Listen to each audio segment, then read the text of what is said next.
Olá, meu nome é Alcides Bulhões, estou presidente da OAB Valença, atualmente consultor jurídico em alguns municípios. Trabalhamos com consultoria voltada a trazer arrecadações próprias aos municípios.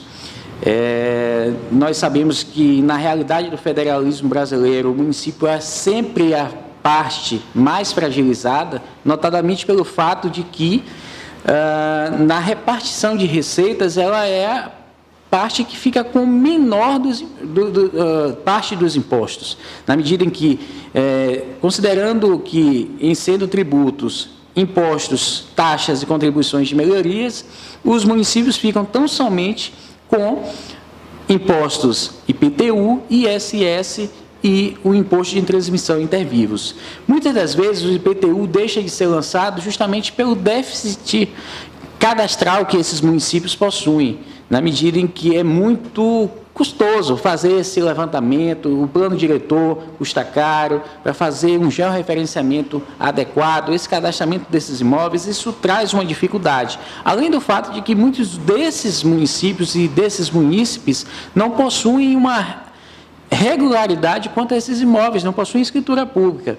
Então, o IPTU, muitas das vezes, não consegue trazer uma receita própria para o município. O ISS, que é o Imposto sobre Serviços, ele também é muito prejudicado na medida que muitos municípios não possuem sequer serviços para que sejam considerados fato gerador de cobrança desse imposto.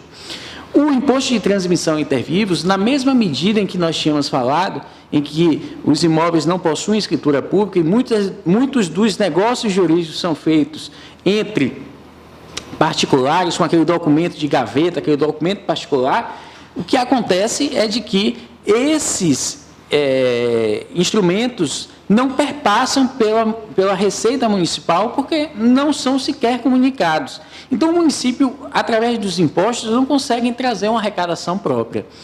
Então, surgem outras necessidades, considerando, inclusive, de que, como as receitas dos municípios, muitas das vezes, dependem diretamente de repasse constitucional, que é aquele que vem da União ou do Estado, e que é proporcional ao número de habitantes, os municípios não conseguem se manter, até porque essas receitas são vinculadas.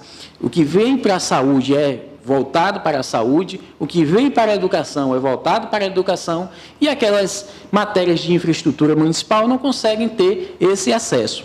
Então, tem que se criar realmente uma nova forma de se pensar a municipalidade, criando vertentes de cobrança, instituindo-se taxas ou contribuições de outra maneira. Só que, em sendo tributo, taxa e contribuição, existe uma variedade de restrições que advém do direito tributário. A taxa, ela tem uma especificidade, uma divisibilidade que é latente à própria, na medida em que só se pode cobrar taxa para aquilo que se tem algo em troca ou pelo poder de polícia, que é aquele poder de fiscalização que o ente público tem. Então, quando se cobra uma taxa de localização em funcionamento, muitas das vezes você está cobrando pela fiscalização de poder utilizar aquele equipamento público, equipamento particular, de uma forma pública aberta para que as pessoas possam visitar. Então, essa circunstância em específico, ela é restritiva na medida em que os municípios não conseguem trazer uma arrecadação própria. Daí a possibilidade de instituirmos novos mecanismos. Aí a gente sempre tem apresentado nessas consultorias a possibilidade de instituição de tarifa. O que é tarifa? Tarifa não é imposto, tarifa não é tributo, tarifa é a cobrança retributiva pelo uso de determinado equipamento ou, além do uso, a possibilidade de ter um serviço à sua disposição que é mantido pelo ente público. Quando nós utilizamos de uma estrada e essa estrada é mantida pelo ente público e cobra-se um pedágio, nada mais é do que uma tarifa pela utilização desse equipamento. Existe uma falácia, uma mentira que é dita sempre de que a utilização de equipamentos públicos não pode haver cobrança retributiva. Não é verdade. A utilização de equipamentos essenciais, de uso comum essencial, ela é permitida a sua cobrança.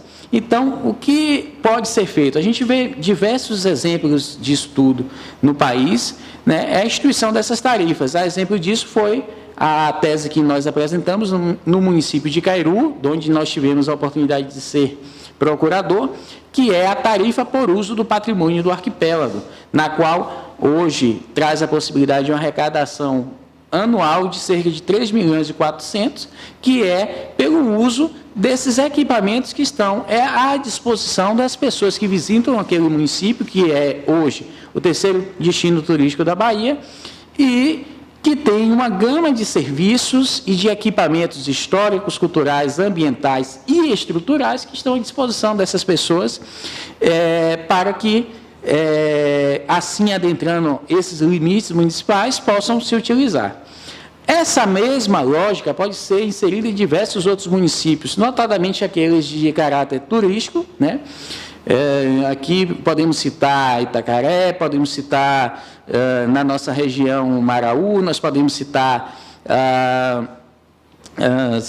Itaparica, nós podemos citar Salinas, ou até mesmo a oeste da Bahia, Lençóis, que são municípios que possuem, né, uma arrecadação de repasse constitucional que é voltada a uma quantidade pequena de pessoas, né, que são municípios com população de 18 a 20 mil, mas que recebem 3 ou 4 vezes mais pessoas do que a sua população, e todos esses serviços são mantidos para essa quantidade de gente.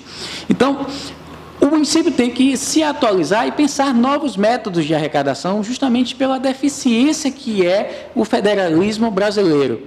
A tarifa é uma modalidade que não tem restrições do âmbito tributário, ela pode ser cobrada no mesmo ano em que foi instituído, desde que tenha-se, em troca, um serviço ou algo que fica-se à disposição desse usuário pagador. Nós estamos aí à disposição para demais apresentações, ou, se assim quiserem, podemos fazer a consultoria onde desejarem, em qualquer lugar desse país.